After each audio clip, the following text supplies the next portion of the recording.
subscribe to this channel and also turn on your notification bell in order to get our latest updates. Cameroon's ruling party supporters are celebrating their hero's 40 years in power, although there's nothing positive to show for Mr. Biya's long stay in power. The celebrations are more explosive in the northwest regional capital Bamenda, where the ruling party, CPDM, was created. But the irony in all the celebrations is that the man being feted, Paul Biya, is nowhere to be found.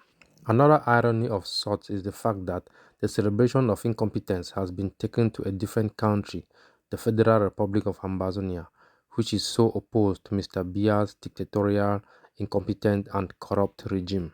The Cameroon Concord News reported. Mr. Paul Biya, who came to power on a wave of popularity, has roundly disappointed Cameroonians with his dismal and appalling failure. In 1982, when he took over, there was massive goodwill for Mr. Biya, whom many thought was the right man to steer the country forward and in a different political direction, away from the brutality which characterized the first president's rule. But much to the dismay of those who had betted on Biya, he steered the country to even greater corruption, ferocious brutality and incompetence. His regime has been characterized by arrogance, and instead of listening to the people in order to understand the issues, he has always preferred the use of force, transforming the military into his personal toy, which he unleashes on his political opponents even when uncalled for. The 89-year-old Biya could not participate in his own celebrations because his demons had been at work since last week.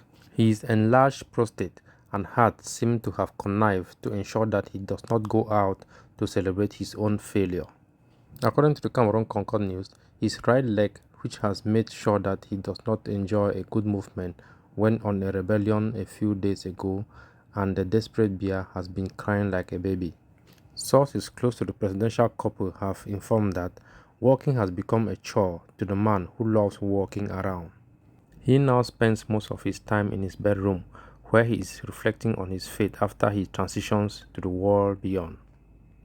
Mr. Biya will be remembered as a man who had the golden opportunity to change the unfortunate fate of his people, but decided to squander the opportunity by adopting the wrong governance approaches. Meanwhile, celebrations of the 40th anniversary in Paris turned sour as members of the brigade stormed the ceremonial hall, disrupting the whole occasion.